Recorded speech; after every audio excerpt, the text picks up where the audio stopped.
بارگاہ رسالت میں آپ صلی اللہ تعالی علیہ وسلم میں درود پاک کا ہدیہ پیش کریں۔ اللہم صلی علی سیدنا محمد معدن الجود والکرم وآلہ واصحابہ الکرام ابنہ الکریم وبارک وسلم صلاة دائمة سرمدا ابدا۔ 22 جمادی الاخر کی تاریخ تھی۔ کل شاید سبقت لسانی سے میں نے 13 ربیع الثانی کہا ہو۔ وہ سیدنا ابو بکر صدیق رضی اللہ تعالیٰ عنہ کی علالت بیماری وہاں سے شروع ہوئی۔ 22 جمادی الاخر کو آپ وفات پا گئے۔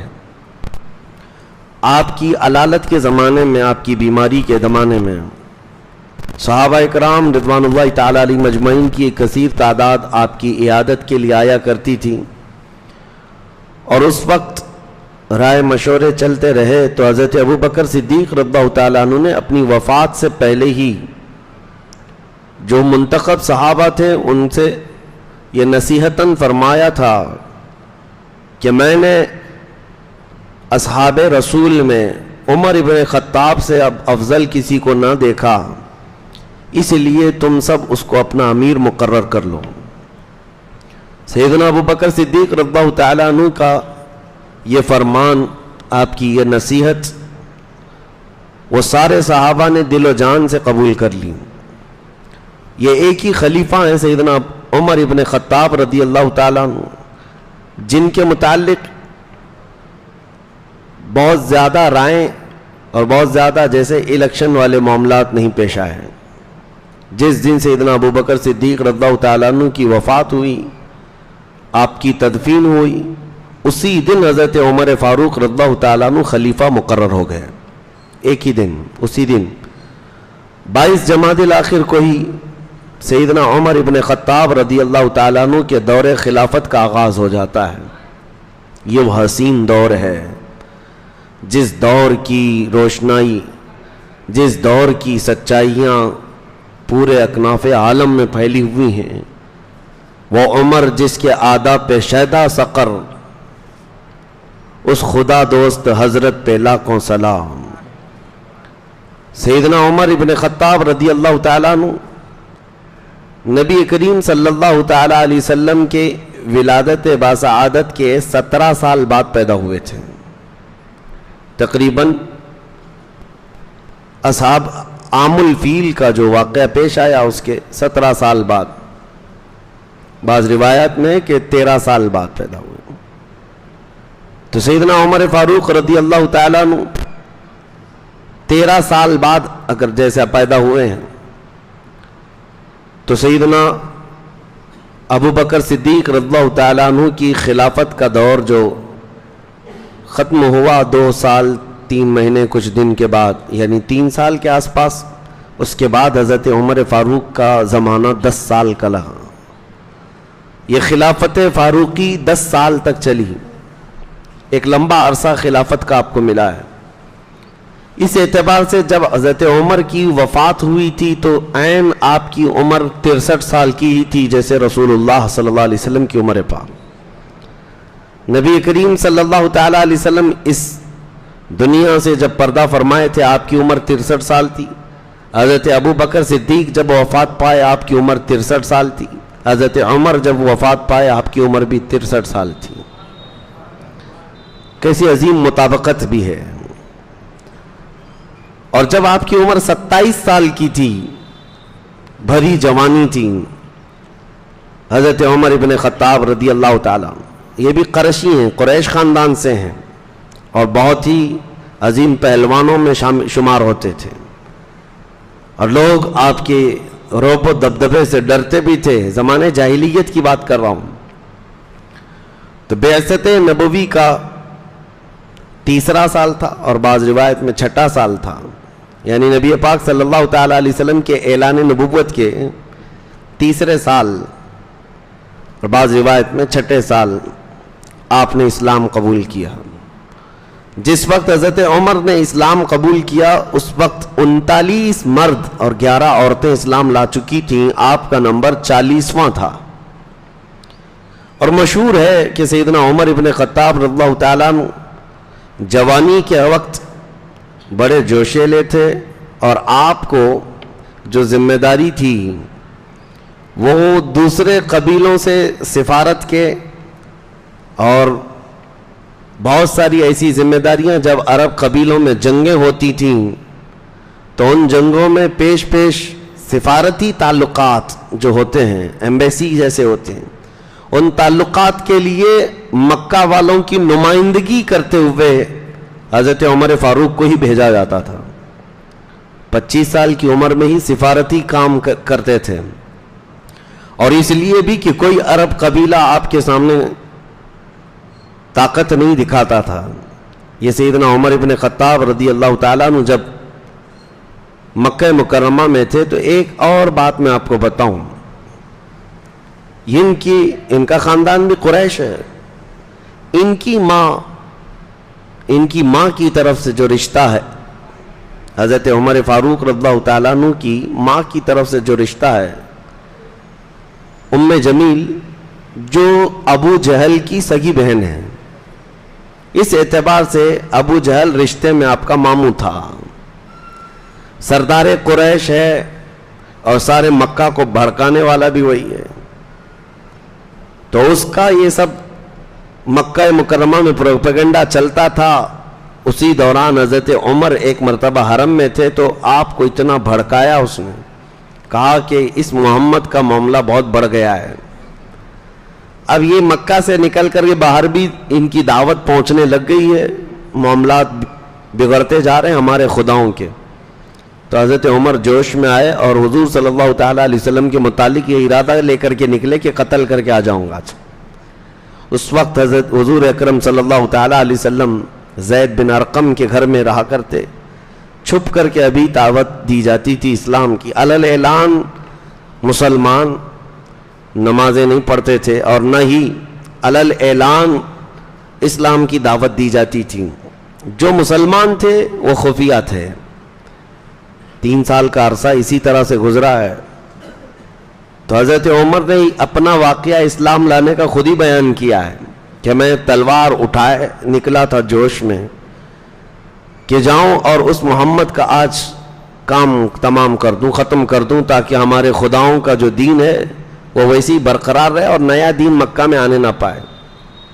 وہ جب جا رہے تھے راستے میں بنو زہرہ ایک قبیلے کے شخص ہیں، وہ صحابی تھے، مومن تھے، انہوں نے دیکھا کہ عمر کہاں جا رہے ہیں، بہت غیظ و غضب میں ہے، روک کر کے پوچھا کہاں جا رہے ہو؟ کہا اس صحابی کا، یعنی دین سے پھرے ہوئے آدمی کا میں قتل کرنے جا رہا ہوں۔ حضور کا اشارہ کیا تو اس صحابی نے دیکھا کہ ان کا ارادہ بڑا سخت ہے اور حضور صلی اللہ تعالیٰ علیہ وسلم کے قتل کے لیے جا رہے ہیں، تو انہوں نے ان کا راستہ روکنے کے لیے کہا کہ کیا ہوگا تمہیں قتل کر کے، کیا ملے گا؟ اس طرح ان کو ٹالنے لگے تو حضرت عمر اور غصے میں ہے، کہا لگتا ہے تم بھی بے دین ہو گئے ہو، تم بھی ہمارے آبا و اجداد کے دین سے پھر گئے ہو، میں تمہارے ساتھ بھی وہی کروں گا۔ تو وہ جو صحابی تھے انہوں نے کہا اس سے بھی تعجب کی بات میں نہیں بتاؤں تم کو، میں تو ہوا ہی ہوں، لیکن تمہارے گھر میں جا کر دیکھو تمہاری سگی بہن اور بہنوی بھی اسلام لا چکے۔ ان کو اتنا غصہ آیا، کہا میری بہن، ان کی بہن فاطمہ بنت خطاب اور ان کے بہنوی حضرت سعید، یہ دونوں اسلام لا چکے ہیں۔ حضرت عمر نے کہا پہلے میں اپنے گھر کا قصہ ختم کر دیتا ہوں۔ آئے تو اپنی بہن کے گھر، تو اس وقت ایک صحابی حضرت خباب، وہ ان کو قرآن پڑھا رہے تھے، یعنی حضرت عمر کی بہن اور بہنوی کو اندر قرآن پڑھا رہے تھے، حضرت عمر باہر کھڑے ہو کر سن رہے تھے۔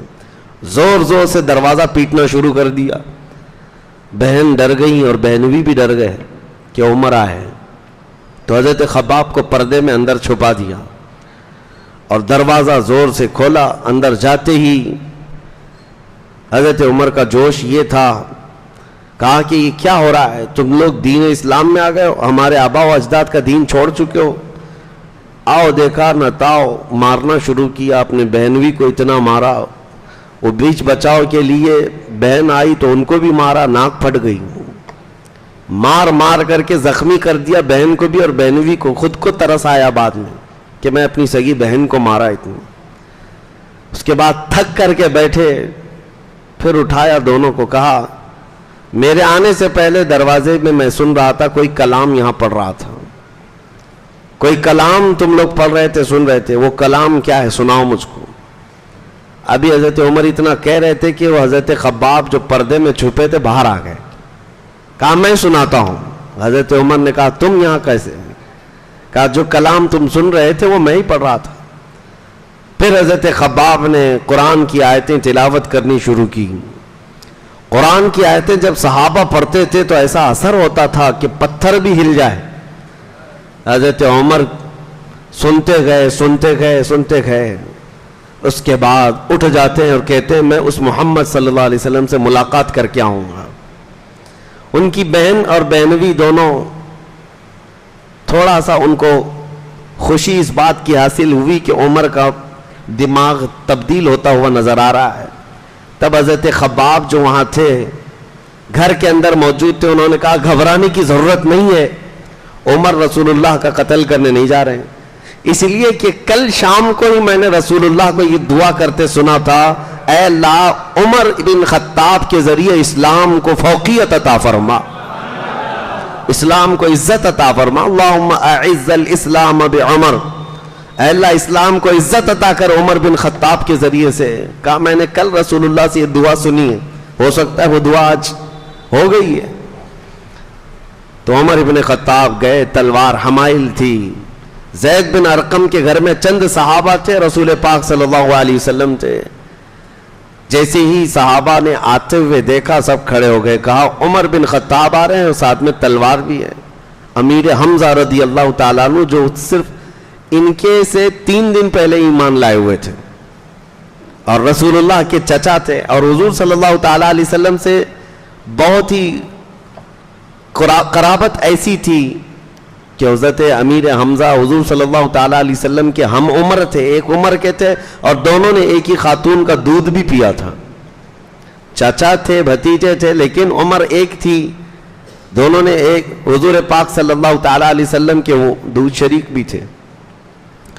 حضرت حمزہ بہت ہی سیریس تھے ان سب معاملات میں, دفاع ناموس رسالت پر. وہ کھڑے ہو گئے اور کہا عمر اگر اچھی نیت سے آ رہا ہے تو ٹھیک ہے, استقبال ہے, اور اگر کوئی غلط نیت ہے تو حمزہ اس کی یہاں سے واپس جانے کے لیے کوئی راستہ چھوڑے گا نہیں. تو حضرت حمزہ کو کھڑے ہوتے دیکھ کر صحابہ نے خاموشی اختیار کی. عمر ابن خطاب آئے, تلوار تو تھی. حجرے میں آتے ہی رسول پاک صلی اللہ تعالیٰ علیہ وسلم کے سامنے تلوار رکھ دی اور کہا آپ جس دین کی دعوت دینے کے لیے کلمہ پڑھاتے ہیں وہ کلمہ مجھے بھی عطا فرمائے. قرآن کی چند آیتیں ہی سنی تھی اور اس کے بعد پورا دل بدل گیا تھا. نبی پاک صلی اللہ تعالیٰ علیہ وسلم نے جیسے ہی انہیں مشرف اسلام کیا, جو صحابہ وہاں موجود تھے, یہ پہلا نعرہ تھا جو مکہ میں بلند آواز سے لگا تھا. صحابہ جوش میں نعرہ لگائے. عمر ابن خطاب کے ایمان لانے کی خوشی سب کو تھی. اب اس کے بعد سب سے پہلا کام جو ہوا حضرت عمر کی طرف سے, جو ان کی اولیات ہیں, جو ان کی خصوصیات ہیں حضرت عمر کی, حضور صلی اللہ تعالیٰ علیہ وسلم سے احکام اسلام سیکھتے رہے. دین اسلام کی خصوصیات حاصل کرنے کے بعد آپ نے سب سے پہلے یہ سوال کیا, اے اللہ کے رسول ہمارا دین سچا ہے, ہمارا دین سچا ہے؟ کہا بالکل سچا ہے. تو کہا آپ پھر یہاں کمرے کے اندر کیوں حرم میں جا کر نماز پڑھیں گے, حرم میں خانہ کعبہ کے پاس جائیں گے؟ حضور صلی اللہ تعالیٰ علیہ وسلم نے ان کی بات کو رد نہیں فرمایا. 40 مرد تھے اس وقت. حضور نے فرمایا کہ نکلو. 2 صفیں لگی تھی مکہ مکرمہ کی گلیوں سے, یہ گزرتے جا رہے تھے. ایک صف کے آگے حضرت عمر تھے, دوسری صف کے آگے امیر حمزہ تھے, اور ان کے سامنے کوئی بہادر کھڑا ہونے کو تیار نہیں تھا. تو حضرت عمر کے ایمان لانے کے بعد سب سے پہلے سارے صحابہ مومنین راستوں پر چلتے ہوئے حرم پاک میں داخل ہوئے اور علل اعلان وہاں پر نماز ادا کی یا عبادت کی. اور پہلا خطبہ حرم میں جنہوں نے دیا وہ حضرت ابوبکر صدیق تھے. اس کے بعد نبی پاک صلی اللہ تعالیٰ علیہ وسلم نے عمر بن خطاب کو اسی دن ایک لقب عطا کیا, تم فاروق ہو. فاروق کا مطلب ہے فرق پیدا کرنے والا کفر اور اسلام کے درمیان. اس دن آپ نے ایسا واضح فرق بتا دیا مومنین کون ہوتے ہیں. سیدنا عمر ابن خطاب رضی اللہ تعالیٰ عنہ کے اسلام لانے کے بعد آپ اگرچہ بڑے پہلوان تھے، سارے تھے، لیکن پھر بھی مشقتیں برداشت کی، کیونکہ عرب سب ایک طرف ہو جاتے تھے، خاندان کے خاندان، قبیلوں کے قبیلے دشمنی پر اتر آتے تھے. اور اس کے بعد جب رسول کریم صلی اللہ تعالیٰ علیہ وسلم کی ہجرت کا وقت آیا تو حضور صلی اللہ تعالیٰ علیہ وسلم سے پہلے ہی حضرت عمر نے ہجرت کی تھی. حضور صلی اللہ تعالیٰ علیہ وسلم ابھی مدینے گئے نہیں تھے اس سے پہلے. اور حضرت عبداللہ بن مسعود کہتے ہیں کہ ہم نے مکہ سے جتنے صحابہ ہجرت کی ہے سب کی ہجرت پتہ ہے، لیکن عمر بن خطاب نے جیسی ہجرت کی ہے ویسی کسی نے نہیں کی. کہا اس میں کیا ہے؟ کہا سب رات کے وقت یا پھر الگ انداز سے خفیہ راستوں سے ہجرت کر کے جاتے، کیونکہ مکہ والے پکڑتے تو مارتے بھی تھے، مال لوٹتے بھی تھے، بہت سارے تھے. لیکن عمر ابن خطاب کو جس دن ہجرت کرنی تھی سواری لیا، سامان لیا اور سیدھے حرم میں آئے اور خانہ کعبہ کا 7 مرتبہ طواف کیا. وہاں قریش کے بڑے بڑے سردار بیٹھے ہوئے تھے، سب کو پکار کر کے کہا عمر بن خطاب آج سے مکہ چھوڑ کر ہجرت کر کے مدینہ جا رہا ہے، تم میں سے کسی کی ماں نے دودھ پلایا ہے تو عمر کا مقابلہ کرو. سارے سرداران قریش دیکھتے رہے. حضرت عمر طواف کر کے شاہانہ انداز میں ہجرت کر کے چلے گئے، کوئی آپ کو چھو نہ سکا. سیدنا عمر فاروق رضی اللہ تعالیٰ عنہ ایک مرتبہ ابو جہل کو دروازے کے پیچھے حضور صلی اللہ تعالیٰ علیہ وسلم قرآن سنا رہے تھے صحابہ کو، کھڑکی میں کان لگا کر کے سنتے ہوئے دیکھا. حضرت عمر نے دیکھ لیا، پیچھے سے آ کر کے اس کو پکڑا، کہا مامو جان کیا سن رہے ہو؟ اس نے کہا اچانک سٹ پٹا گیا، قرآن سن رہا تھا جبکہ کٹر دشمن ہے اور ادھر سے قرآن بھی سن رہا ہے. پوچھا کیا سن رہے ہو؟ کہا وہی جو محمد صلی اللہ علیہ وسلم پر اترا ہے. کہا کہ اچھا لگ رہا ہے. کہا عمر کسی کو بتانا مت، اللہ کی قسم اس سے بہتر کلام میں نے سنا ہی نہیں. خود ابو جہل کہتا ہے اس سے بہتر کلام میں نے سنا ہی نہیں. پھر آپ نے کہا ایمان لے آ جاؤ پھر اسلام میں. کہا نہیں، ناک کی بات ہے، ناک کا مسئلہ ہے. میں اگر اسلام لے آیا تو پرانی دشمنی کا کیا ہوگا اور ہمارے قبیلے اور ہمارے خاندان کے لوگ کیا سمجھیں گے؟ یہ کیا سمجھیں گے والا مسئلہ کئی لوگوں کو لے کر ڈبو دیتا ہے. بہت سارے اسی گمراہی میں مر جاتے ہیں. اسی لیے میرے عزیزو حق کی تلاش میں یہ مت دیکھنا کہ قوم کیا کہتی ہے، عوام کیا کہتی ہے. بہرحال سیدنا عمر ابن خطاب رضی اللہ تعالیٰ عنہ ہجرت کر کے مدینہ طیبہ تشریف لے گئے. آپ کی خصوصیات بہت ہیں، آپ کے فضائل و مناقب بھی بہت ہیں. اب چونکہ تاریخ اسلام ہم لے کر کے چل رہے ہیں شروع سے اور کربلا تک کی تاریخ آپ کو سنانی ہے انشاءاللہ، تو یہ ہمارا سفر چل رہا ہے تو اب دور فاروقی میں آ گیا ہے.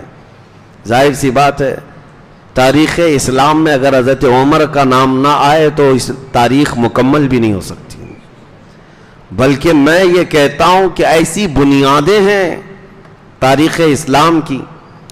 لفظ تاریخ بھی اگر میں آپ کو کہوں، لفظ تاریخ یہ بھی حضرت عمر فاروق رضی اللہ تعالیٰ عنہ کی قائم کی ہوئی ہے، جو آج ہم ہجری تاریخ لے کر کے چل رہے ہیں. ابھی محرم کی یہ تاریخیں چل رہی ہیں اور اب سال کون سا چل رہا ہے؟ 1445. مسلمانوں کو یہ بھی یاد ہونا چاہیے یہ جو ہجری سال ہے یہ حضرت عمر فاروق رضی اللہ تعالیٰ عنہ کا قائم کیا ہوا ہے. تو ظاہر سی بات ہے جس نے تاریخ کی بنیاد رکھی پھر جب تاریخ بیان ہو تو اس کا بیان تو ہوگا ہی. لیکن سیدنا عمر ابن خطاب رضی اللہ تعالیٰ عنہ کے فضائل و مناقب بیان سے بہت زیادہ ہیں، بہت زیادہ ہیں. بس ان کی فضیلت میں اتنی بات کافی ہے کہ میرے آقا صلی اللہ تعالیٰ علیہ وسلم نے فرمایا، کل جیسے میں نے ایک حدیث بتا رہی تھی حضرت ابو بکر صدیق کی فضیلت میں اتنا کافی ہے کہ رسول اللہ صلی اللہ علیہ وسلم نے فرمایا جتنے لوگوں نے میرے ساتھ احسان کیا میں نے سب کے احسان کا بدلہ چکا دیا سوائے ابو بکر کے. یہ ان کی فضیلت میں کافی ہے. اللہ کے نبی نے فرمایا. عمر ابن خطاب رضی اللہ تعالیٰ عنہ کی فضیلت میں اتنی بات کافی ہے کہ میرے آقا نے فرمایا اگر میرے بعد کوئی نبی ہوتا تو وہ عمر ہوتے، لیکن میں خاتم النبیین ہوں، میرے بعد کوئی نبی نہیں ہوگا. تو یہ اتنی فضیلت کافی ہے. بلکہ حضرت کعب احبار رضی اللہ تعالیٰ عنہ وہ فرماتے ہیں کہ حضرت عمر کی پوری زندگی دیکھو تو بنی اسرائیل میں ایک بادشاہ تھا، اس بادشاہ سے ملتی جلتی ہے ساری اسی طرح سے. اور آپ کے اوصاف حمیدہ، آپ کے خصائل، آپ کے مناقب، آپ کی فضیلتیں صرف احادیث میں نہیں ہیں، تورات و انجیل میں بھی آئی ہوئی ہیں. پرانی کتابوں میں بھی حضرت عمر فاروق رضی اللہ تعالیٰ عنہ کے متعلق بشارتیں آئی ہوئی. یہ جو صحابہ ایمان لائے یہودیت سے یا عیسائیت سے، انہوں نے کہا ہے کہ ہم نے مقدس کتابوں میں یہ تذکرہ سنا ہے، اس اعتبار سے حضرت عمر کا تذکرہ تھا. یہ عزیزان گرامی وقار، سیدنا عمر فاروق رضی اللہ تعالیٰ عنہ کی فضیلت میں میرے آقا نے جو فرمایا کہ جس راستے سے عمر گزرتا ہے شیطان اس راستے پر نہیں آتا، ان کی خوشبوؤں سے شیطان بھاگ جایا کرتا ہے. بس یہ ہے کہ آپ کی طبیعت میں تھوڑی صلابت تھی، سختی تھی، وہ فطری تھی، بچپن سے تھی. اسی وجہ سے جب حضرت ابو بکر صدیق رضی اللہ تعالیٰ عنہ کی وفات کا وقت قریب آیا اور جب آپ نام لے رہے تھے عمر ابن خطاب کا کہ میں چاہتا ہوں کہ میرے بعد عمر ابن خطاب تمہارے امیر مقرر ہو، خلیفہ ہو، تو جو صحابہ تھے ان میں سے ایک صحابی آیا اور کہا امیر خلیفہ رسول اے ابو بکر صدیق رضی اللہ تعالیٰ کیا کر رہے ہیں آپ؟ عمر ابن خطاب کو ان کی سختی کے آگے کون ٹک پاتا ہے؟ ان کی صلابت اور ان کا جو سخت مزاج ہے وہ کیسے ہانکیں گے؟ تو حضرت ابو بکر صدیق رضی اللہ تعالیٰ عنہ نے اس وقت بیماری کے عالم میں ہی تمام صحابہ اور مومنین کو ایسا قائل کیا اور فرمایا کہ یہ دین مصطفیٰ ہے، نبی کریم صلی اللہ تعالیٰ علیہ وسلم کا لایا ہوا نظام ہے، اس نظام کے لیے صلابت اور سختی کی بہت ضرورت ہے. دین اسلام کی سرحدیں بڑھتی جا رہی ہیں.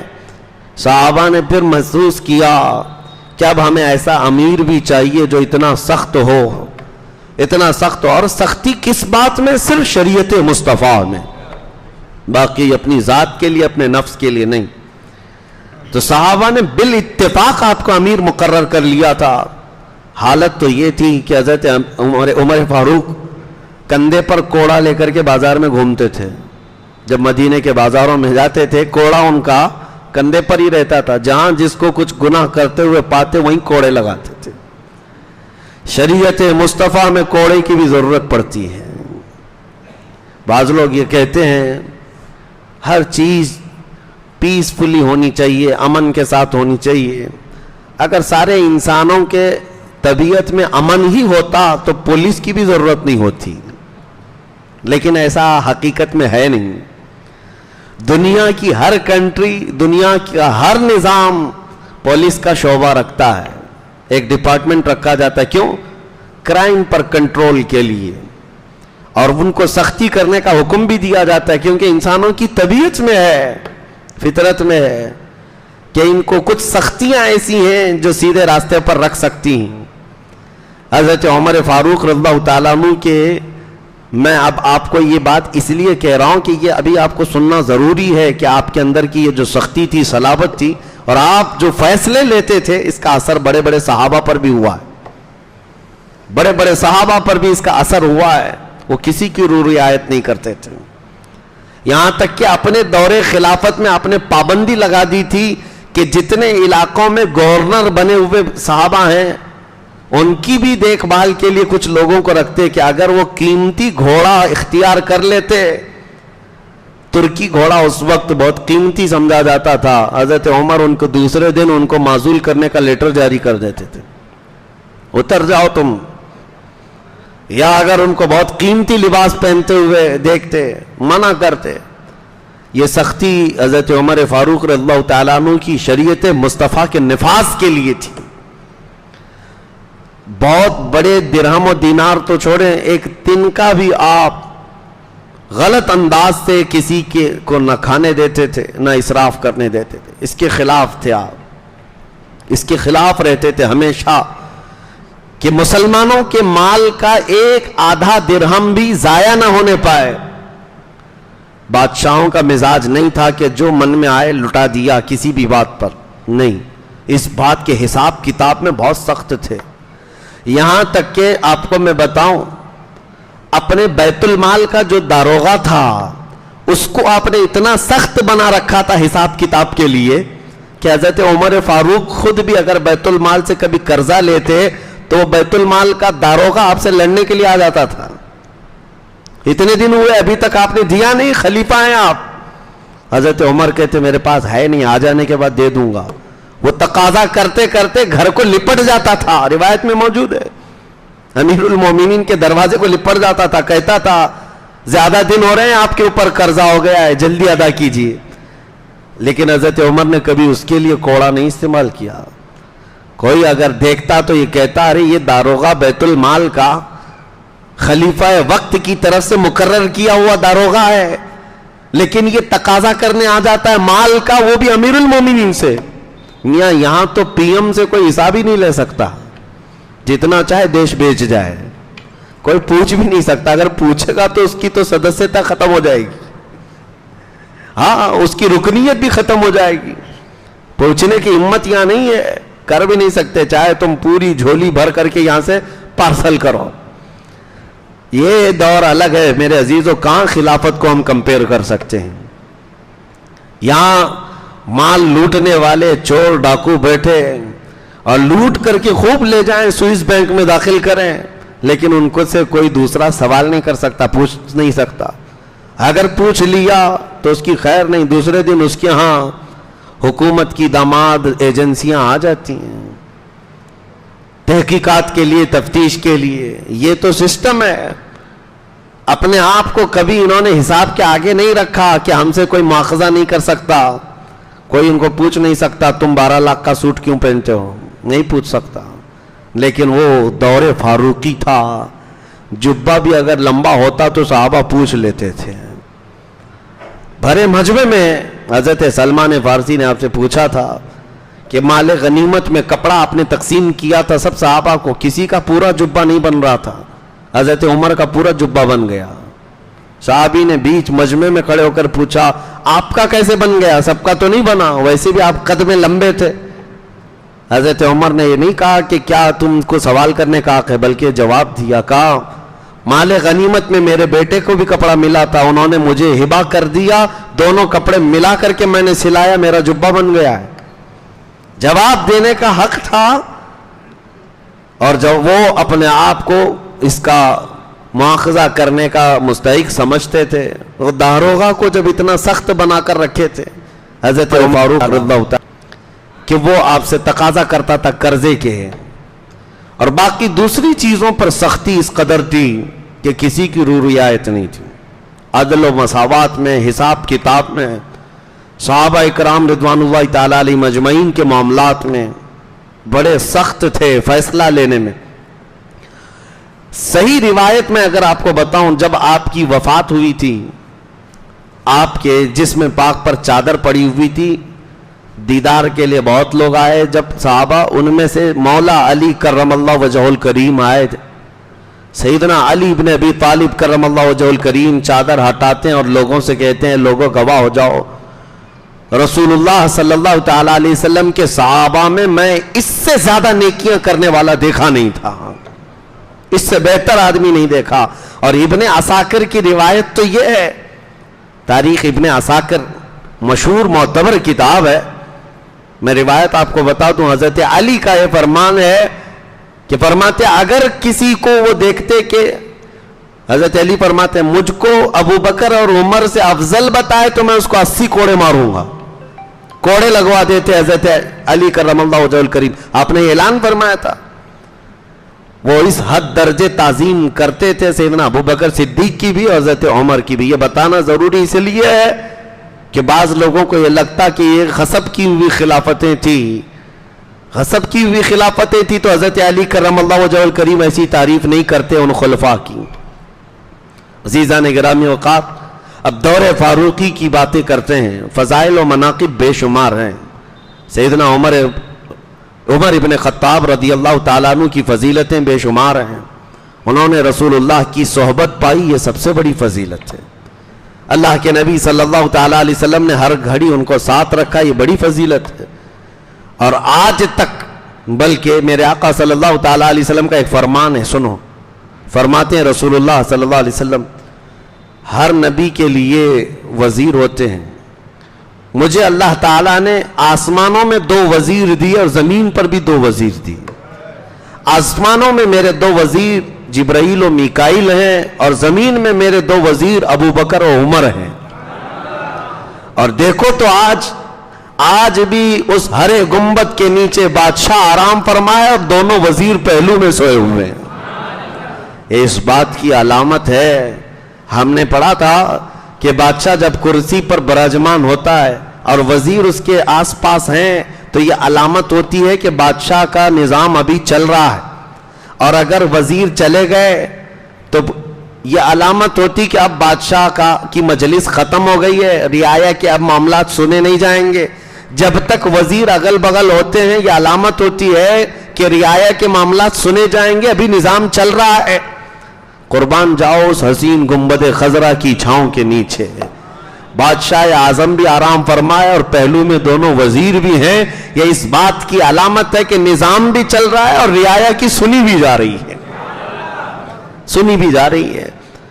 اور اس سیدنا عمر ابن خطاب رضی اللہ تعالیٰ عنہ کے فضائل و مناقب کے بعد اب ہم آگے بڑھتے ہیں. دور فاروقی کی سب سے بڑے جو چیلنجز تھے تاریخ اسلام میں، یہ ضروری ہے. اب آپ کو میں بتاتا ہوں کہ اسلام کی سرحدیں کہاں سے کہاں تک لے گئے. حضرت عمر کا زمانہ ہے، اور آپ نے کل سنا تھا حضرت ابوبکر صدیق کے دور میں حضرت خالد بن ولید نے ایران کو چھیڑ کر رکھا تھا. عراق کے بہت سارے علاقے آپ نے فتح کر لیے تھے، اجنادین وغیرہ، فرات کے علاقہ. اور حضرت خالد بن ولید رضی اللہ تعالیٰ عنہ کی یہ مہم اب روک دی گئی تھی. ایران کے سخت گیر لوگ تھے. یزدگرد ان کا جو بادشاہ تھا ایران، کسرا، بھائی سپر پاور کہتے ہیں اس زمانے کی. ہزاروں نہیں لاکھوں کی فوج رکھتے تھے. اتنا آسان نہیں تھا. مہم تو چھڑی تھی حضرت ابوبکر صدیق کے زمانے میں. اور حضرت خالد بن ولید ملک شام گئے، وہیں تھے. شام رومیوں کے قبضے میں تھا، جو رومن امپائر ہے. اب حضرت عمر فاروق رضی اللہ تعالیٰ عنہ کو یہ خبر تھی اچھی طرح سے کہ صدیق اکبر کے زمانے میں ایران کے ان علاقوں میں مہم چل رہی ہے، مسلمان گئے ہوئے ہیں، کچھ علاقے فتح ہوئے. تو آپ نے اسی مہم کو اور تازہ کرنے کے لیے اپنی خلافت کا سب سے پہلا خطبہ دیا. خلافت میں آنے کے بعد خطبہ دیا اور مسلمانوں کو ابھارنے لگے. تقریباً 20 دنوں تک کوئی آئے نہیں. پھر اس کے بعد جلال فاروقی ایسا تھا، آپ کے خطبے نے ایسا جوش بھر دیا کہ مدینہ طیبہ اور اطراف کے سارے مسلمان جمع ہونے شروع ہو گئے کہ ہم جائیں گے اس ایران کی طاقت کو طاقت و تاراج کریں گے. اب اس فوج کو جب حضرت عمر فاروق نے جمع کیا، ابو عبید ثقفی ہیں، بنو ثقیف قبیلے کے صحابی تھے، ان کی سپہ سالاری میں حضرت عمر فاروق رضی اللہ تعالیٰ عنہ نے مدینہ طیبہ سے فوج روانہ کی. اور یہ فوج نکلی، پھر ایران کی ان سرحدوں میں داخل ہونے لگی.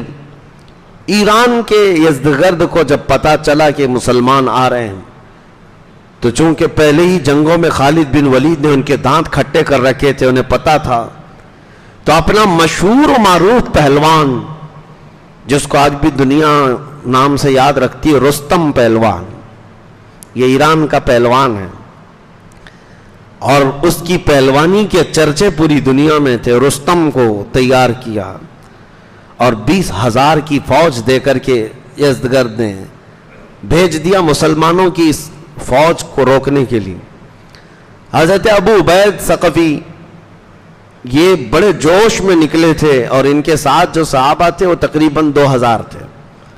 2,000 ان صحابہ کو لے کر کے وہ عراق میں پہلے داخل ہوئے، عراق کے کچھ علاقے فتح کرتے ہوئے فرات کے آگے جا رہے تھے، تو بہت سارے لوگوں نے منع کیا تھا، اس کے باوجود حضرت ابو عبید فرات کے اس پار گئے۔ ایرانی اس وقت جو لڑتے تھے وہ ہاتھیوں پر بیٹھ کر لڑتے، اور عرب جو ہے گھوڑوں پر بیٹھ کر لڑتے تھے۔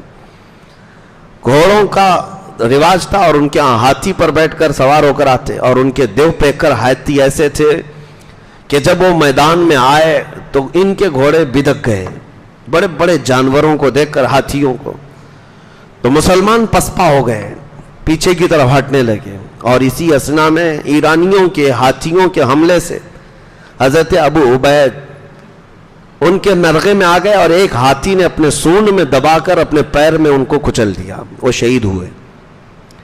تو یہ مسلمانوں کی پسپائی ہوئی۔ حضرت عمر فاروق رضی اللہ تعالیٰ عنہ کو خبر ملی تو اس کا بڑا قلق ہوا، تقریباً 700 یا 800 کے قریب مسلمان وہاں شہید ہوئے۔ اور دریائے فرات ہے عراق میں، اور دریائے دجلہ ہے۔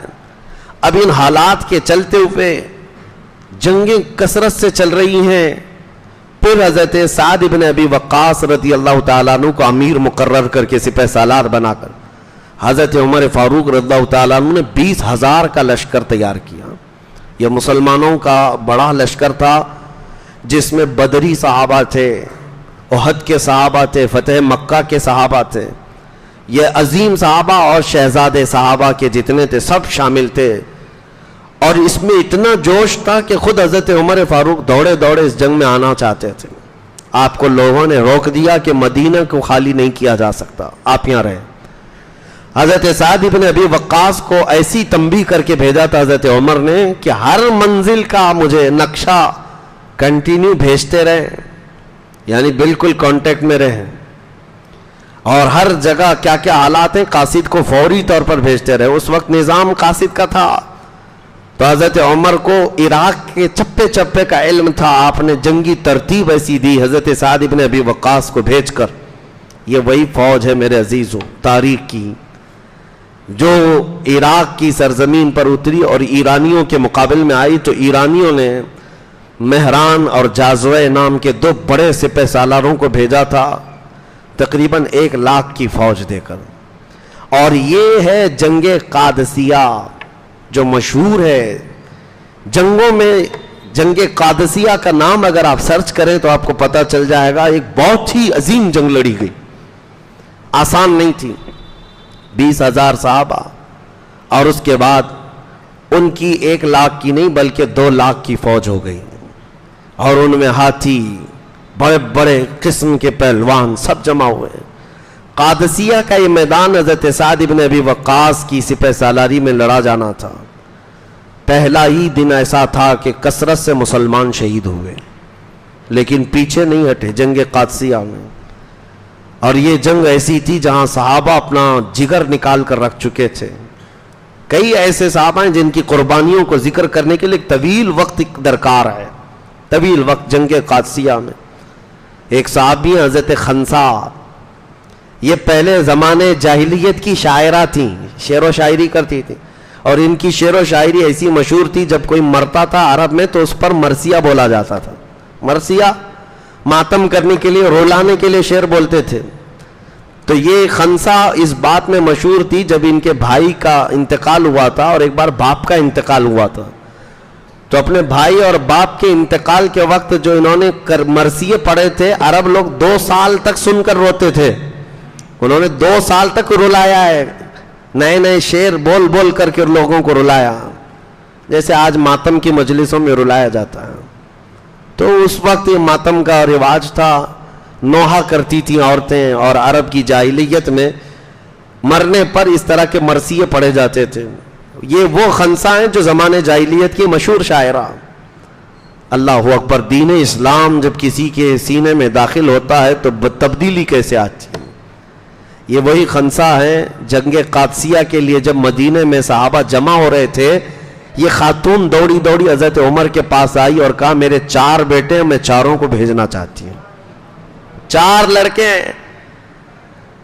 لوگوں نے تو یہ دیکھا حضرت خنسا صحابیاں ایمان لا چکی ہیں، 4 جوان بیٹوں کا ہاتھ پکڑ کر کے جنگ میں لے آئی تھیں۔ اب یہ مرثیے کے شعر نہیں پڑھتی تھیں، غم کے اشعار نہیں پڑھتی تھیں، بلکہ جب مجاہدین میدان میں اترتے تھے ان کو جوش دلانے کے ایسے اشعار پڑھتی کہ کوئی پیچھے مڑنا بھی پسند نہیں کرتا تھا۔ عورت بول رہی ہے، عورت کے شعر و شاعری ہیں، تو اپنے بیٹوں کو اپنے اشعار سے ایسا مضبوط کر کے میدان میں اتاری تھیں۔ کہاں ہیں وہ مائیں آج بچوں کے لیے خوف زدہ ہوتی ہیں؟ کہاں وہ ماں ہے جو 4 جوان بیٹوں کو میدان میں اتار کر پھر پیچھے کھڑی ہو کر شعر و شاعری بھی کر رہی ہیں، صرف اس بات پر کہ تم دنیا کی اس عظیم قوم سے وابستہ ہو جس کا امیر محمد رسول اللہ ہے، جس کے رسول محمد رسول اللہ ہیں۔ وہ اشعار میں ایسی باتیں کہتی۔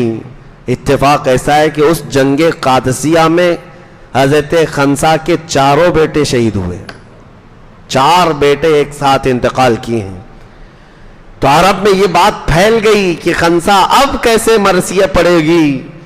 بھائی کی موت پر تو 2 سال رلایا، باپ کی موت پر تو 2 سال رلایا، 4 بیٹے مر گئے، اب کیا پڑے گی اور کتنا رلائے گی؟ لوگوں نے آ کر کہا اب کون سے مرثیے پڑھو گی؟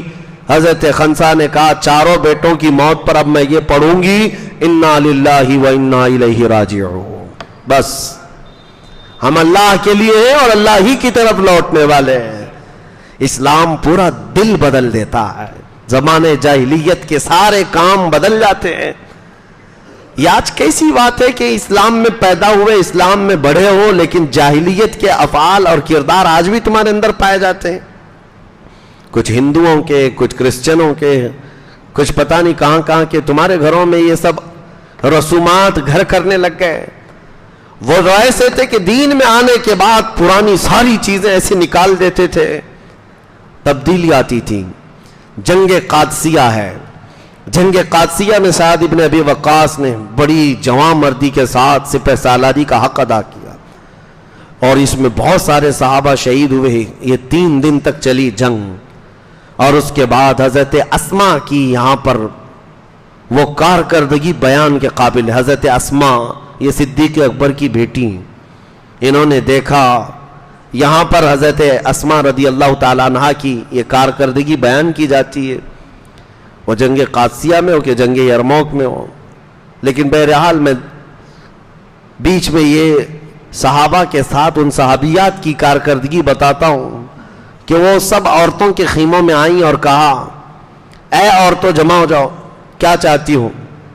ہمارے پاس 2 ہی راستے ہیں، اگر ہمارے مرد جتنے ہیں شہید ہو گئے، اگر یہ مارے گئے تو ہمارے پاس 2 ہی راستے ہیں، یا تو دشمن قوم کی باندی بن جائیں گی ہم، وہ غلام بنا کر ہمیں لے جائیں گے کنیز بنا کر، کفار و مشرکین کے ہاتھوں میں باندی بن کر کے رہنا پڑے گا، یا اگر بچ کر کے واپس بھی جاؤ گی تو بیوہ بن کر کے رہنا پڑے گا۔ 2 میں سے ایک چیز ہے تمہارے پاس۔ عورتوں نے پوچھا کیا کرنا ہے؟ کہا اٹھو اور اپنے جوانوں کو جوش دلاؤ۔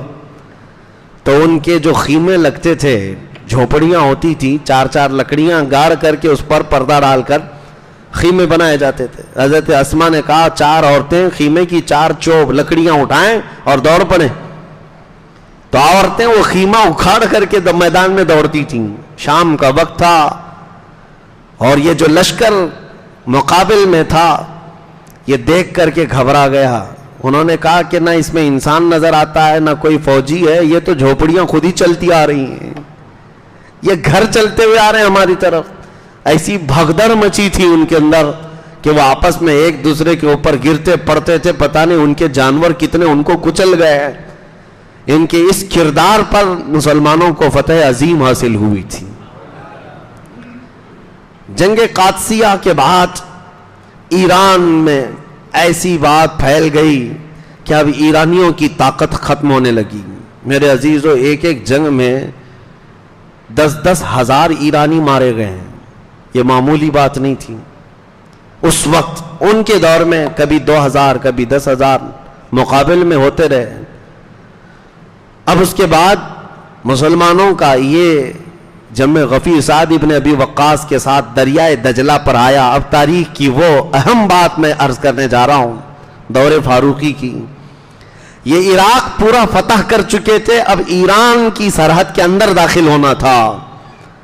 اب بچا کچا ایران جو پرشین امپائر ہے انہوں نے اپنے ایران کو سنبھال رکھا تھا، دور دور سرحدیں پھیلی تھی، مسلمان چلتے چلتے سرحدوں میں اندر آ گئے تھے. جو آج کا ایران ہے اتنا ایران بچا ان کے ہاتھوں میں بچا تھا. ارے بادشاہ کے لیے کچھ تو چھوڑو.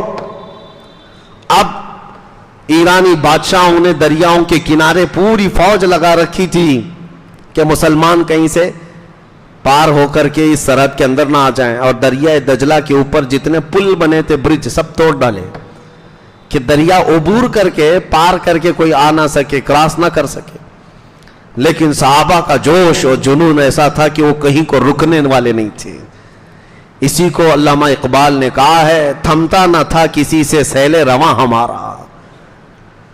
جب وہاں پہنچے تو سعد ابن ابی وقاص کے ساتھ جو صحابہ تھے ان سے انہوں نے پوچھا کہ اب کیا کرنا ہے، آگے بڑھنا ہے؟ صحابہ نے کہا آگے تو بڑھنا ہے، راستہ کہاں ہے؟ سعد ابن ابی وقاص نے کہا چلو اسی دریا میں گھوڑے ڈال دیتے ہیں. دریا وہ چھوٹے پانی کا نہیں ہے، اندر جانے کے لیے بھی 10 منٹ کی گہرائی ہے. اندر اگر ڈوبنا بھی چاہے 10 منٹ تک جاتا رہے. دنیا کی گہری ندیوں میں سے ہے دریائے دجلہ، اور چوڑائی بھی کافی ہے. اور اس میں گھوڑے ڈالنے کی بات کر رہے ہیں. کسی ایک صحابی نے بھی یہ نہیں کہا کیسے ڈالیں، نہیں، امیر کی اطاعت میرے آقا سے انہوں نے ایسی سیکھی تھی، آنکھ بند کر کے سبوں نے گھوڑے ڈال دیے. سعد ابن ابی وقاص نے پہلا گھوڑا اس ندی پہ اوپر ڈالا تھا، اور گھوڑا ندی پر دوڑتا ہوا ایسا گیا تھا، ایسا کہ گھوڑا پانی اچھالتا رہا لیکن گھوڑے کے پاؤں اندر ندی کے اندر نہیں دھستے تھے. جب صحابہ نے دیکھا سپہ سالار کا گھوڑا پانی کو عبور کرتا ہوا جا رہا ہے، سبوں نے گھوڑے ڈال دیے. اور دریا پر چلتے ہوئے یہ پہلی جماعت ہے، دریا پر دوڑتا ہوا یہ پہلا لشکر ہے. اور ایرانی فوج جو وہاں کھڑی تھی انہوں نے جو جملے کہے تھے، تاریخ طبری میں آج بھی موجود ہے، فارسی میں انہوں نے کہا تھا دیوا آمدند، دیوا آمدند، دیو لوگ آ گئے ہیں، جنات آ گئے ہیں ہماری سرحد میں.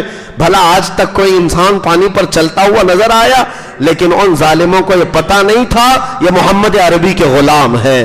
مولا اگر چاہے تو دریا بھی ان کے لیے راستے بنا دے. اسی کو اقبال نے کہا تھا، دشت تو دشت ہے دریا بھی نہ چھوڑے ہم نے، بحر ظلمات میں دوڑا دیے گھوڑے ہم نے. ایران کی سرحدوں میں داخل ہو گئے. اب جو ایرانی فوج منتشر ہو گئی، خوف کے مارے تتر بتر ہو گئی. یزدگرد کے پاس جا کر کے خبر پہنچائی گئی کہ مسلمان ایران میں داخل ہو گئے. اسی غم میں کتنے وزیروں کا انتقال ہو گیا لڑنے سے پہلے ہی. ہارٹ اٹیک آتا ہوگا اس زمانے میں، لیکن اب کے ڈاکٹر سرجری یا نئی میڈیکل تحقیقات سے بتا دیتے ہیں، لیکن اس وقت بھی ہوتا تھا. بہت سارے مر گئے مسلمانوں کی آمد کو سن کر کہ یہ ایران کی سرحدوں میں داخل ہو چکے. عزیزان گرامی وقار، پھر اس کے بعد سعد ابن ابی وقاص رضی اللہ تعالیٰ عنہ ایران میں داخل تو ہو گئے. اب معاملہ یہ ہے کہ اس کسرا بادشاہ کی طاقتور فوج کو زیر کرنا ہے. اس طاقتور فوج کو دھول چٹانے کے لیے صرف مسلمانوں کی یہ تعداد کافی نہیں تھی. پھر حضرت عمر فاروق کو لکھ کر بھیجا گیا اور کمک بھیجی جائے اور فوج بھیجی جائے. بہت سارے صحابہ شہید ہوئے ہیں. جنگ قادسیہ کو سر کرنے کے بعد جانتے ہیں ایک اور ادا میں سیدنا عمر ابن خطاب کی بتاتا ہوں. وہ اس قدر تمنا میں رہتے تھے کہ کیا خبر ہے، قادسیہ میں کیا ہو رہا ہے، عراق کیسے فتح ہو رہا ہے، ایران میں کیا چل رہا ہے. روز ایک قاصد آتا تھا خبر لے کر کے. اور جب جنگ قادسیہ فتح ہو چکی مسلمانوں کے لیے، جو قاصد کو حضرت سعد ابن ابی وقاص نے خط دے کر بھیجا تھا، جلدی سے جاؤ عمر ابن خطاب امیر المومنین کو یہ پیغام پہنچاؤ، ہم نے جنگ قادسیہ فتح کر لی ہے. وہ سرپٹ گھوڑا دوڑاتے ہوئے مدینے کی طرف آ رہا تھا. اور حضرت عمر کا حال یہ تھا کہ حضرت عمر خبر سننے کے لیے مدینے میں نہیں، مدینے سے باہر جا کر کھڑے رہتے تھے. ابھی قاصد آئے گا خبر لے کر آئے گا، ابھی قاصد آئے گا خبر لے کر آئے گا. لیکن اس بار کا معاملہ ایسا ہے، میں پڑھ کر کے ہنستا رہ گیا، دل کے اندر عجیب سی کیفیت تھی. حضرت عمر کھڑے ہیں اور قاصد خبر لے کر کے آیا. وہیں سے آپ اس کو پوچھنے لگ گئے کیا خبر ہے قادسیہ کی. وہ قاصد پہچانتا نہیں تھا. وہ گھوڑا دوڑاتا جا رہا ہے اور خبر دیتا جا رہا ہے ایسا ہوا ہے ویسا ہوا ہے. اور حضرت عمر گھوڑے کی دم پکڑ کر کے دوڑتے ہوئے جا رہے ہیں. اور خبر سنتے ہوئے جا رہے ہیں اور وہ ان کو دوڑا رہا ہے اور خبریں سنا رہا ہے. حضرت عمر دوڑتے دوڑتے تھک گئے اور گھوڑے کے پیچھے آئے. مدینے میں مدینے والوں نے دیکھا, اس گھوڑے سوار کو کہا, ارے میاں امیر المومنین کو کیوں دوڑا رہے ہو؟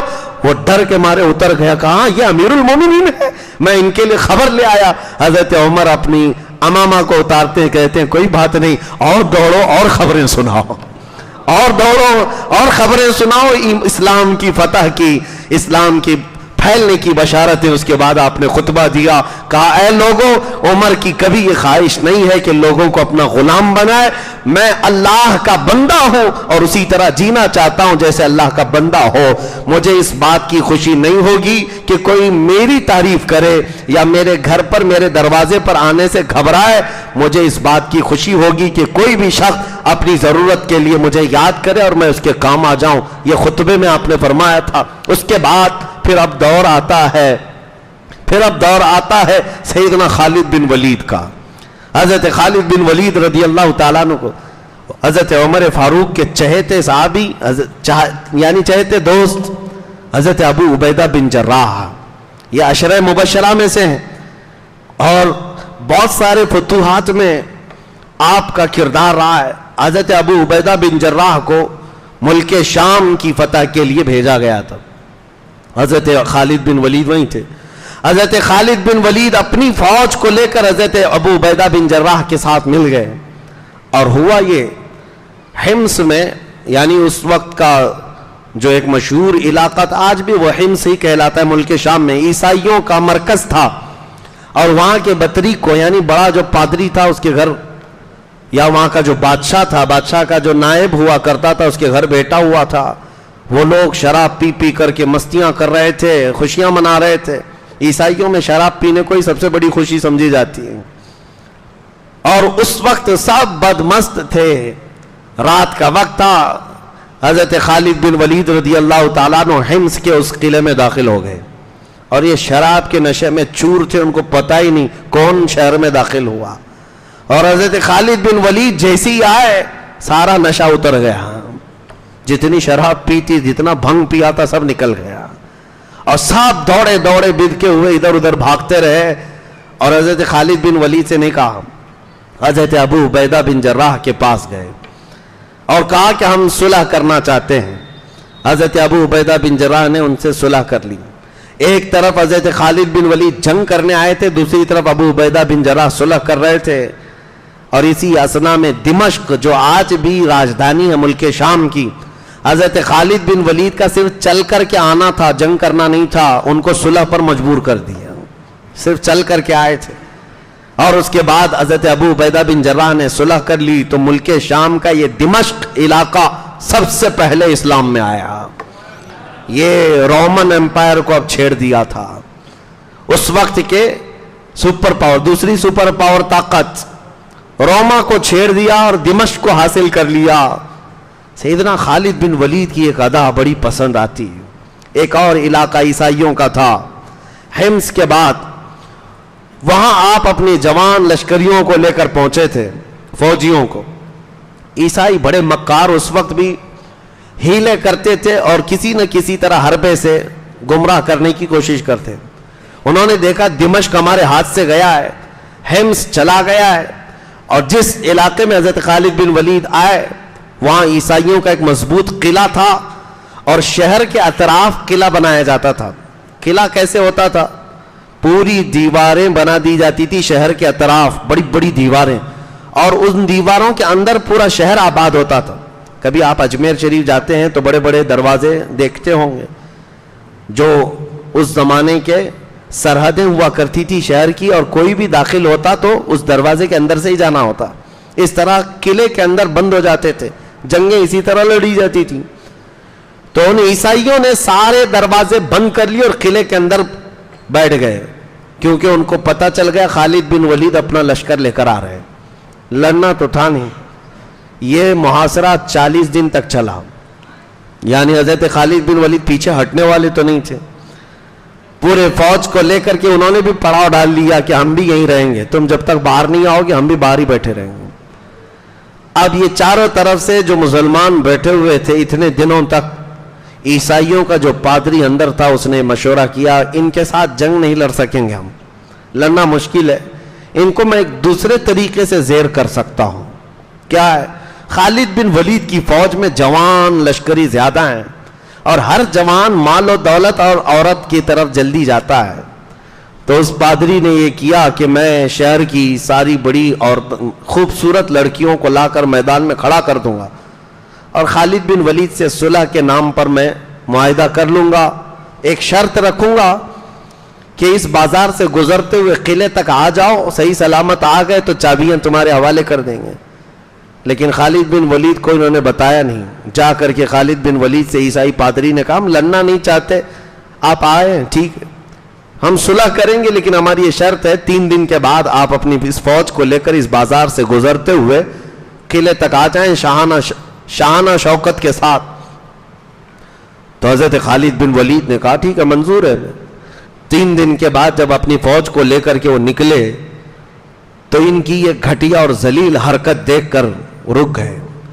ان عیسائیوں نے کیا کیا تھا، پورے بازار میں ننگی لڑکیاں کھڑی کی، آدھے لباس میں، برہنہ لباس میں، اور دولت سے مزر کے جو انبار بچھا دیے ہیں سڑکوں پر۔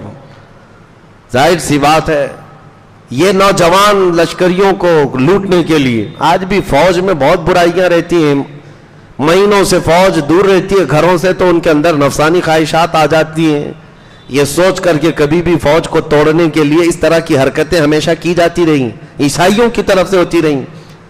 ان کو نفسانی خواہشات میں مغلوب کیا جا سکتا ہے۔ اب جیسے ہی حضرت خالد بن ولید کی نظر پڑی، اللہ اکبر، کمال استقامت ہے۔ استقامت اللہ نے کیسی دی، آپ کھڑے ہو گئے اور ایسی تقریر کی تھی وہ آج بھی محفوظ ہے۔ اپنے نوجوان سپاہیوں سے کہا آج تمہارے امتحان کا وقت ہے، اگر تمہارا قدم ڈگمگا گیا تو قیامت تک آنے والی نسلیں تم کو برائی سے یاد کریں گی، تم پر لعنت بھیجی جائے گی، اور اگر تمہارا قدم صحیح سلامت رہا تو قیامت تک آنے والے تم پر رحمتوں کے پھول برسائیں گے، خوشیوں سے یاد کیے جائیں گے۔ وہ جوانوں نے پوچھا ہمیں کیا کرنا ہے؟ خالد بن ولید نے کہا بس سنت مصطفیٰ پر عمل کرنا ہے۔ میں نے رسول اللہ کو دیکھا ہے کہ جب میرے آقا مدینے کے بازار میں گزرتے تھے تو آنکھیں نیچی کر چلتے تھے، حضور کی نگاہیں نیچی ہوتی، بس تم اس سنت پر عمل کر کے جاؤ اے نوجوانوں۔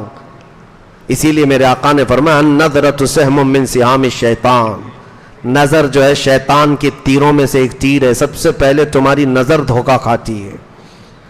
تم اجنبی عورتوں کے اوپر نظر ڈالتے ہو یا جو ناجائز ہے اس کی طرف نظر ہی ڈالتے ہو، یہاں سے تمہارا پورا جسم بدل جاتا ہے۔ نظریں تمہارے دل کے اندر حرکتیں پیدا کرتی ہیں، پھر یہ کام نظریں تمہیں زنا تک لے جاتی ہیں۔ الیاذ باللہ، نظر سے بچنا بہت ضروری۔ حضرت خالد بن ولید کی اس تقریر کے بعد وہ سارے نوجوان سپاہی جانتے ہو کیسے چلتے ہوئے جا رہے تھے۔ آج بھی ہم نے فوجیوں کے پریڈ دیکھے ہیں، یہ آج بھی فوجی چلتے ہوئے دیکھے ہیں، یہ جس طرح سے چلتے ہیں ان کی اپنی چال ہوتی ہے فوجیوں کی، لیکن خالد بن ولید کے لشکر کی چال ہی الگ تھی۔ روایت کرنے والے بتاتے ہیں وہ ایسے چل رہے تھے اگر ان کے سروں پر انڈا بھی رکھ دیا جاتا تو نہیں گرتا، اس طرح سے ساکت و جامد سیدھے سیدھے چلے گئے۔ بازار میں کھڑی ہوئی بہرنہ عورتیں ان کو اپنی طرف بلاتی رہ گئیں، دامے فریب میں پھنسانے کے لیے حربے کرتی رہیں۔ ایک جوان نے بھی نظر اٹھا کر دیکھا ہو؟ کسی نے نہیں دیکھا۔ پورا بازار سر کر لیا اور قلعے کے پھاٹک تک پہنچ گئے۔ ادھر یہ عیسائی بدماش شراب پی رہے تھے اور سوچ رہے تھے یہ بہک گئے ہوں گے، بھٹک گئے ہوں گے اور اس فتنے میں وہ مبتلا ہو گئے ہوں گے اور ہماری فوج ان کا مقابلہ کر سکے گی جب یہ عیاش ہو جائیں گے۔ لیکن سب کو صحیح سلامت قلعے کے پھاٹک پر پہنچے ہوئے دیکھا۔ عیسائی پادری ہکا بکا رہ گیا، چابیاں لایا اور خالد بن ولید کے ہاتھ میں دے دیا، کہا لے لو یہ تمہاری ہیں، آپ اس قلعے کے مالک ہیں، لیکن آپ قلعے کا دروازہ کھولنے سے پہلے مجھے بھی اسلام میں داخل کر لو۔ خالد بن ولید سے اس عیسائی پادری نے کہا مجھے حیرت ہوتی ہے تم نے جو جماعت جمع کی ہے یہ انسانوں کی ہے یا فرشتوں کی ہے؟ ان کے دلوں کے اندر خواہشات ہیں یا نہیں؟ ان کے اندر نفس ہے یا نہیں؟ حضرت خالد بن ولید نے کچھ نہیں کہا، تصور میں یہی کہا ہوگا، آپ نے فرمایا حضرت خالد بن ولید نے، اے نادان عیسائی، تو ان آنکھوں کو خریدنے کی کوشش کر رہا ہے جس میں پہلے سے جمال مصطفیٰ بسا ہو۔ حضور اکرم صلی اللہ تعالی علیہ وسلم کو جن آنکھوں نے دیکھا ہو، ان کے سامنے بھلا دنیا کا حسن کیا معنی رکھتا ہے؟ ہاں، کون نظروں پہ چڑھے دیکھ کے تلوا تیرا، اعلیٰ حضرت نے سچ کہا ہے۔ یا رسول اللہ صلی اللہ تعالی علیہ وسلم، تیرے قدموں میں جو ہے غیر کا منہ کیا دیکھیں؟ حضور کے قدموں میں جو ہے وہ غیر کا منہ کیا دیکھیں؟ کون نظروں میں جچے دیکھ کے تلوا تیرا۔ یا رسول اللہ، تلوے کا حال یہ ہے کہ آپ کا تلوا دیکھ لوں تو کسی کا چہرہ اچھا نہ لگے۔ وہ نبی کریم صلی اللہ تعالی علیہ وسلم کے حسن و جمال کے شیدائی صحابہ کو کوئی خرید نہ سکا۔ سیدنا خالد بن ولید نے یہ قلعہ بھی فتح کر لیا، فتوحات بڑھتی گئی۔ میں کہہ رہا ہوں اس وقت کی دو سپر پاور طاقتوں کو ٹکر دینے والے خالد بن ولید پھر ایران میں بھی داخل ہو گئے، ایران کی بچی کچی سلطنتوں کو اکھیڑ کر پھینک دیا، ایران میں پرچم اسلام لہرانے لگا۔ پھر حضرت خالد بن ولید رضی اللہ تعالیٰ عنہ روم کو چھیڑ ہی چکے تھے۔ روم کے اندر جو بادشاہوں کا دور تھا، ہرقل موجود تھا، عظیم الروم جس کو کہتے ہیں، ان کی حالت بڑی گمبھیر تھی، یہ کہیں جنگ کرنے کو نہیں تیار تھے۔ سپر پاور جہاں بات آتی کہتے مسلمانوں سے ہم پہلے صلح کر لیں گے، ٹیکس دینا ہے ٹیکس دیں گے، مال دینا ہے مال دیں گے۔ یہاں تک کہ عراق کے کچھ علاقے جہاں عیسائی رہتے تھے، جب رومیوں سے جنگ چل رہی تھی تو چونکہ عیسائی روم کو فالو کرتے تھے، تو حضرت خالد بن ولید کا عدل تو دیکھیں، کہا جن عراقی علاقوں سے جہاں عیسائی لوگ رہتے تھے ہم ان سے ٹیکس لیتے تھے۔ ٹیکس کیوں لیا جاتا تھا؟ جس کو جزیہ کہتے ہیں، جزیہ، غیر مسلموں سے اس لیے لیا جاتا تھا کہ ہم تمہاری جان و مال کی حفاظت کریں گے، جان و مال کی حفاظت کے ہم ذمہ دار ہیں، تمہارے ساتھ کوئی برا نہیں کرے گا، کوئی دوسرا آ کر حملہ نہیں کرے گا، ورنہ ہم اس کے ساتھ مقابلہ کریں گے۔ اس بات کے لیے اپنے مفتوحہ علاقوں میں جو غیر مسلم رہتے تھے ان سے جزیہ لیا جاتا تھا، وہ ٹیکس ہے۔ آج ٹی وی اینکر بیٹھ کر کے ڈیبیٹ کرواتے ہیں اس بات پر، جزیہ، ان کو جزیہ بولنا بھی نہیں آتا، جزیہ کہتے رہتے ہیں، اور اس پر منہ پھاڑ کر کے کہتے رہتے ہیں کہ یہ جزیہ لیتے تھے مسلمان، جزیہ لیتے تھے غیر مسلموں سے۔ کیا ظلم نہیں ہے؟ مسلمانوں سے نہیں لیتے تھے لیکن غیر مسلموں سے لیتے تھے۔ ارے نادانوں، آج بھی یہ سسٹم ہے، آج بھی یہ سسٹم ہے۔ ہمارا ملک خود ہم سے ٹیکس لیتا ہے، چاہے یہاں ہندو ہو کہ مسلمان ہو، کوئی بھی ہو، اور کس بات کے لیے لیتا ہے؟ کیا یہ تاناشاہی ہے؟ ہوگی، لیکن اصل اس کا مقصد ٹیکس لینے کا یہ ہوتا ہے کہ حکومت ہر شہری کی حفاظت کی ذمہ دار ہوتی ہے، کہ تمہاری حفاظت ہماری ذمہ ہے، اس کے لیے ٹیکس دیا جاتا ہے حکومتوں کو۔ جزیہ بھی یہی تھا۔ میں بات کیا کہہ رہا تھا، بیچ میں رہ نہ جائے۔ خالد بن ولید نے کچھ علاقوں میں جو عیسائی تھے ان سے ٹیکس لے رہے تھے پچھلے 2 سال سے، جو امیر وہاں پر گورنر تھے ان سے کہا ان کا جزیہ مال پورا واپس کر دو، ہم ٹیکس نہیں لیں گے۔ کیوں؟ اس لیے کہ روم سے لڑائی چل رہی ہے ہماری، اور جو یہ عیسائی ہیں یہ بھی روم کو فالو کرتے ہیں، لہذا ہم ان کی حفاظت نہیں کر پائیں گے، لہذا ہم ان سے جزیہ نہیں لیں گے، واپس دے دو۔